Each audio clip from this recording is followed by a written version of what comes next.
into that. Yeah. So demand generation is maybe a relatively new term, but it's not a new concept. I'll define lead generation and then I'll define demand generation so that we have a clear delineation of what those mean. So I like to define lead generation as marketing and advertising avenues or kind of tactics that are meant to drive a lead, meaning collecting an email address, a name, a phone number, something that marketing can say, okay, sales, Bill's interested in this, Kathy's interested in that, call them. You put them in your funnel, whatever the case may be, because that lead has been earned, goes in your CRM, you follow it up. Lead generation also really has a lot of attribution behind it. So I did a Google ad.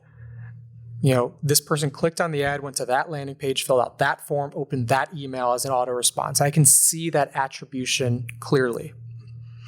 Demand generation is a little bit differently. It's about freely giving away content, information, and really just educating your client base, whether it's through social media, maybe it's through podcasts, it could be through a YouTube channel, without demanding a form or some type of information to be given away in order to receive that information.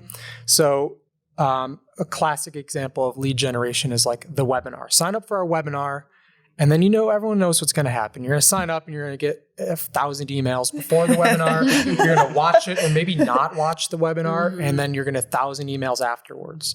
And that's fine. It works, especially in B2B. You can even get a little bit more kind of sophisticated with it. And you can say, Kathy signed up for this webinar but didn't attend. So afterwards, let's send her a little bit of information about what she missed and maybe give her a chance to watch the replay. Whereas Bill registered and watched it to completion.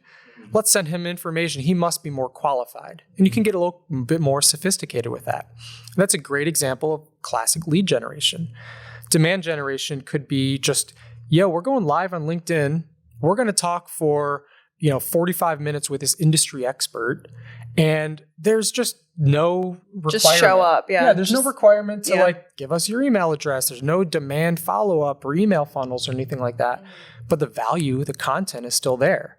And what that does is it puts in the recipient's mind, like, these people are experts at what they do and they're willing to share, educate, and teach.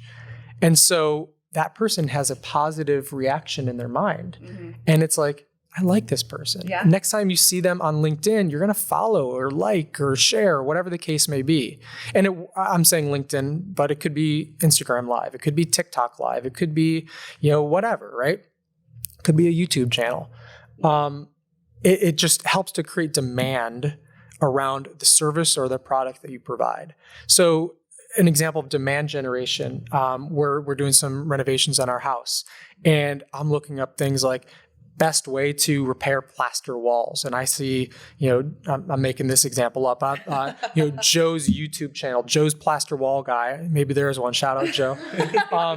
He's just doing free, repairing videos. And you know what? I like his stuff. I see it more. The algorithm behind YouTube realizes like, oh, this guy likes this plaster wall video, right? And I'm learning from him, and I'm saying, this company, this guy is an expert. So when I need to go and actually have a professional contractor come out to do some work, I'm going to Joe. I'm saying, Joe, do you do this project? Can you come to my house and do this? And that can be applied to Flex. That can be applied to Zangardi Studio, right? It can be applied to, Joe's CPA firm, right? Lots of Joes out there. Yeah, lots of Joes. So if they're giving valuable content, they're educating, that's creating demand for my service. Yeah.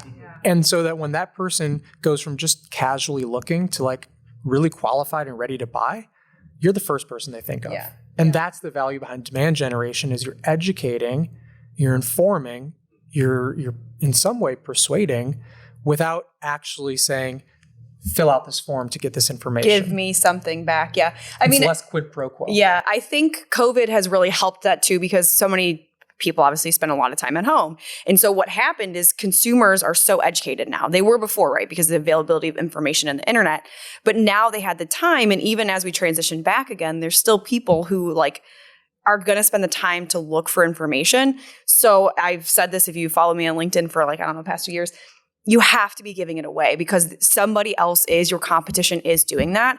And if you're not educating your customers with the things that you know, and it doesn't have to be every business trade secret, right, that you do for your customers, but if at a high level you can give away value without any, strings attached to it, if you're not doing it, your competition is. And so why not try to one up them, talk about why you're different, give away value, and then encourage people to come transact with you because they already like, know, and trust you. And as we talk about all the time, people do business with people they like, know, and trust. And that's where influencers come in. And that's where that whole sector of marketing now comes in, is people doing business with people they like, know, and trust.